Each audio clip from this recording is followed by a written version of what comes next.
Hi everyone, welcome to market analyst video. Last video में मैंने discuss किया था कि अगर मार्केट ने यहाँ पे गैप डाउन ओपन होता है तो थोड़ा वेट करके मार्केट के अंदर ट्रेड करना, क्योंकि जनरली जब इसके नीचे मार्केट ट्रेड करना स्टार्ट करेगा तो बहुत सारे पॉइंट्स आएंगे कि सर यहाँ से मार्केट कंटिन्यूस जा सकता है क्या, क्योंकि ये जो स्विंग लो पॉइंटर है ये बहुत ज़्यादा इंपॉर्टेंट होने वाला था मार्केट के बेस पे, राइट। एक्जैक्टली देखोगे मार्केट गैप डाउन ओपन हुआ, गैप डाउन में ये सडनली फर्स्ट कैंडल इतना बड़ा रेड कैंडल आया। एंड मैं आपको हमेशा एक पॉइंट सिखाता हूँ कि जब भी मार्केट में गैप ओपन होता है या गैप डाउन ओपन होता है, एग्रेसिव मत ट्रेड किया करो, क्योंकि जनरली जो चीजें आप प्लान कर रहे हो मार्केट रिएक्ट तो करेगा, बट मार्केट इतना स्लो रिएक्ट करेगा कि आप कभी भी ट्रेड को मैनेज आउट नहीं कर पाओगे, जिसकी वजह से ट्रेड में लॉसेस देखने मिलेंगे। जनरली मार्केट ने यहाँ पर गैप डाउन ओपन हुआ, गैप डाउन ओपन में भी इस पॉइंट से पास से ये रिवर्स किया है। मैं एक्सपेक्टिंग किया था मार्केट को कि अगर मार्केट यहाँ पे गैप डाउन ओपन होता है फर्स्ट कैंडल के अकॉर्डिंग, अगर मार्केट फर्स्ट 10 आवर के तक सेलिंग करता है मार्केट में भी 10 बजे तक यहाँ पे मार्केट गिरता है और गिरने के बाद 49,500 का पर्टिकुलर जोन एरिया के पास आता है,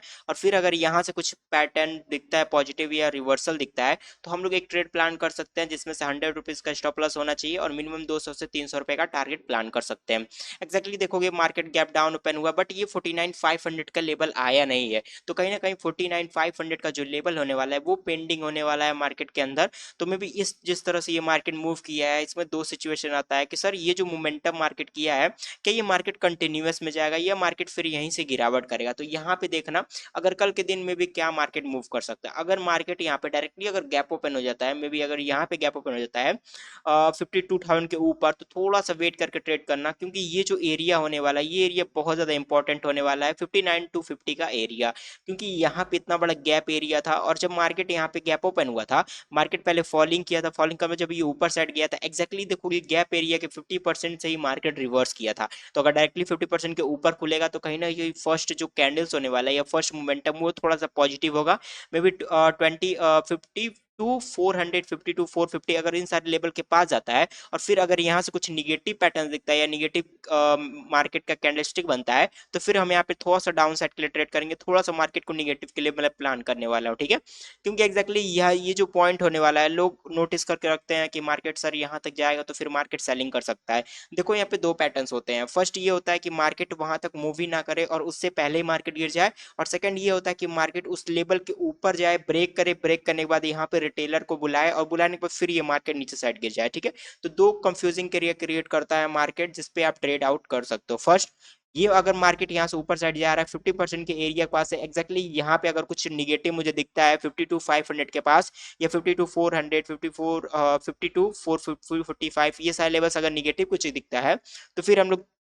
डाउन साइड के लिए ट्रेड प्लान कर सकते हैं। बट अगर जनरली इसके ऊपर अगर ट्रेड कर जाएगा 52,700, 52,755, 800 ये सारे लेवल पहुंच जाएगा, फिर अगर यहाँ पे कुछ निगेटिव दिखता है तो मैं यहाँ पे भी सेलिंग साइड के लिए प्लान करूंगा। आई होप ये कंसेप्ट आपको समझ आ रहा होगा। थोड़ा सा मैं निगेटिव के लिए प्लान करूंगा मार्केट को, मे भी ये जिस तरह से स्ट्रेंथ दिखाया है लोग अभी भी सोचेंगे कि मार्केट मूव करेगा, बट जनरली मुझे ऐसा लग रहा है कि ये गैप ओपन होगा, यहाँ पे प्रॉफिट बुकिंग आ सकता है, गैप ओपन बाद थोड़ा सा बाइंग ले जाएगा, लोगों को यहाँ पे लगेगा कि मार्केट मूवमेंटम दिया है, मार्केट गैप डाउन ओपन हुआ था, गैप ओपन हुआ है, और फिर मार्केट कंटिन्यूअस मूव करेगा, बट यहाँ पे रिटेलर को बुलाएगा और मार्केट यहाँ पे ट्रैप करता हुआ दिख सकता है फॉलिंग के लिए। आई होप ये कंसेप्ट आप समझ गए होंगे किस तरह से मार्केट में प्लान करना चाहिए, क्योंकि डेली टाइम फ्रेम पे मैंने आपको हमेशा पॉइंट सिखाया कि कंटिन्यूअस जब भी फॉलिंग आता है आप कंटिन्यूअस में मत जाओ। यहाँ पे देखोगे एक्जैक्टली बहुत अच्छा फॉलिंग किया, फॉलिंग करने के बाद इस कैंडल पे हम लोगों ने डिस्कस किया था कि अगर मार्केट में गिरना होगा तो 49,500 के पास आएगा फिर रिकवर कर सकता है। फिर देखोगे उसके नेक्स्ट डे एक पॉजिंग कैंडल क्रिएट किया, पॉजिंग कैंडल क्रिएट करने के बाद में भी ये गैप डाउन पर हुआ और गैप डाउन पर एक सडनली रिकवरी देखने के लिए मिला है। तो मैं कल के दिन भी प्लानिंग करूंगा कि अगर यहाँ पे गैप डाउन ओपन होता है, ठीक है, अगर गैप ओपन होगा थोड़ा सा हम लोग देखेंगे, पहले सेलिंग के लिए प्लान करूंगा, और सेलिंग करने के बाद अगर कुछ यहाँ पे जिस लेवल पे क्लोजिंग किया है 51,500, 51,600 ये सारे लेवल पे अगर कुछ पॉजिटिव दिखता है तो फिर मैं बाइंग के लिए जाऊंगा। मैं भी दोनों साइड मोमेंटम कल के दिन में प्लानिंग कर रहा हूँ, तो देखते हैं मार्केट किस तरह से रिएक्ट करता है, क्योंकि ऑलमोस्ट 3 डेज बाद मार्केट ओपन हो रहा है तो कहीं ना कहीं मोमेंटम हम लोग को देखने के लिए मिल सकता है। मंथली टाइम फ्रेम पे क्या डिस्कस किया था हमने, मंथली टाइम फ्रेम पे मैंने आपको क्लियर बोला था कि देखो ना नेक्स्ट मंथ जो होने वाला है ना वो थोड़ा वोलेटिलिटी हो सकता है, प्राइस नीचे साइड भी आएगा ऊपर साइड भी आएगा, बट जो क्लोजिंग क्लोजिंग देखने मिलेगा वो मिडल पे अकॉर्डिंग क्लोजिंग करेगा। अगर ग्रीन डोजी भी बनता है तब भी जिस तरह से हम लोगों ने प्लान किया है मार्केट को कि मार्केट दोनों साइड मोमेंटम करेगा, तो स्टिल हम लोग ट्रेड प्लान कर पाएंगे। आई होप ये कंसेप्ट आप समझ रहोगे। निफ्टी किस तरह से मूव कर सकते हैं, किस तरह से आप प्लान कर सकते हो, उसके पीछे का एक्जैक्टली रूल एंड एजुकेशन क्या होना चाहिए। देखोगे निफ्टी अगर मंथली टाइम फ्रेम पे देखोगे जिस तरह से यहाँ पे कैंडल वेल्ड अप कर रहा है, मैं थोड़ा सा प्लानिंग कर रहा था कि अगर ये मंथ थोड़ा सा पॉजिटिव हो जाता है या डोजी भी क्रिएट करता है तो नेक्स्ट मंथ एक मैं कंटिन्यूस थोड़ा सा वोलेटिलिटी मार्केट एक्सपेक्ट कर रहा हूँ कि अगर यहाँ पे अगर ये ग्रीन या रेड डोजी भी अगर क्लोज करता है तो नेक्स्ट जो मंथ होगा वो थोड़ा सा फॉलिंग करेगा, क्योंकि ये जो एरिया है इसके नीचे लिक्विडिटी एरिया पेंडिंग है, तो ये एक बार जरूर आएगा 21,400 21,200 ये सारे पर्टिकुलर जोन एरिया को मार्केट निफ्टी टेस्ट करने के लिए आ सकता है। तो थोड़ा सा मैं प्लानिंग कर रहा हूँ, भले ये मार्केट ऊपर साइड चल जाए यहाँ से रिकवर चल जाए, बट कभी भी रिग्रेट नहीं होगा कि जो चीजें हम लोगों ने प्लान किया था वो मार्केट रिएक्ट नहीं किया, राइट। यहाँ से अगर ये मोमेंटम भी कर देता है तब भी मैं नेक्स्ट मंथ लिए थोड़ा सा वोलेटिलिटी के लिए प्लान करूंगा, और ये लेवल का थोड़ा सा मैं एक्सपेक्टिंग कर रहा हूँ कि यहाँ तक भी ट्रेवल आउट करते जाए। ये अगर टच करते ही रिवर्स कर देगा तो वेल एंड गुड, क्योंकि जिस तरह से हम लोग प्लान कर रहे हैं कि निफ्टी गिरना चाहिए, अगर ये गिर जाता है तो एक अच्छा खासा प्रॉफिट देखने के लिए मिल सकता है। आई होप ये कंसेप्ट आप समझ रहे होगे। 50 मिनट टाइम फ्रेम पे अगर निफ्टी का चार्ट देखोगे, निफ्टी मैंने कल के वीडियो में क्लियर आपको उस दिन बोला था कि देखना अगर निफ्टी यहाँ पे गैप डाउन पेन होता है,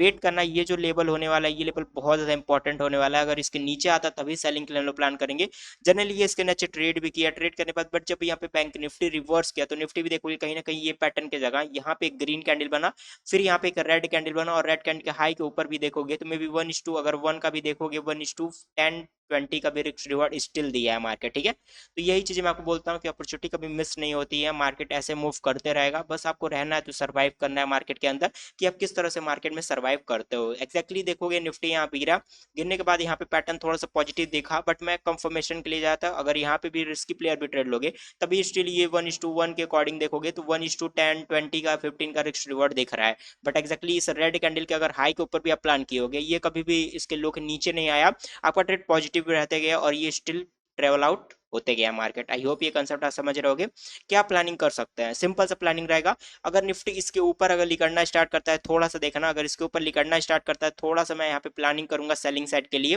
क्योंकि जनरली लोग ब्रेकआउट के ऊपर प्लानिंग करते हैं बाइंग के लिए, बट मैं ब्रेकआउट के लिए जगह वहाँ पे सेलिंग साइड के लिए ढूंढता हूँ, क्योंकि अगर रिटेलर वहाँ पे बाइंग के लिए सोच रहा है तो कहीं ना कहीं मार्केट को ट्रैप करेगा, तो अगर मार्केट ट्रैप करेगा तो एक बार फॉलिंग करेगा, और फॉलिंग करने के बाद अगर ये 760 के नीचे भी आ जाता है और 760 को अगर फिर से क्रॉस ओवर करता है ऊपर साइड के लिए, फिर से यहाँ पे 1:1 के रिकॉर्डिंग के रिस्क टू रिवॉर्ड के अकॉर्डिंग हम प्लान कर सकते हैं ऊपर साइड के लिए। आई होप ये कंसेप्ट आप समझ रहे होगे। एंड देखो क्लियर मैंने आपको हर एक चीजें समझाई है किस तरह से मार्केट मूव करता है। अगर 1 आवर टाइम फ्रेम पे भी देखोगे बहुत अच्छा मार्केट था, कुछ दिनों से गैप अप या डाउन ओपन हो रहा था, बट स्टिल आज के दिन अगर उस दिन का मार्केट भी देखोगे गैप डाउन ओपन हुआ, बट इंट्राडे में एक अच्छा खासा मोमेंटम किया, तो कहीं ना कहीं मैं प्लानिंग कर रहा हूँ कि ये थोड़ा सा मंडे थोड़ा वोलेटिलिटी रहे, ऐसे ऐसे भी अगर मूव करेगा तब भी स्टिल हम लोग को एक पैसा देखने के लिए मिल सकता है। आई होप ये कंसेप्ट आप समझ रहे होगे। वीडियो चल प्ले वीडियो को लाइक एंड शेयर अभी के लिए इतना है फ्रेंड्स, थैंक यू।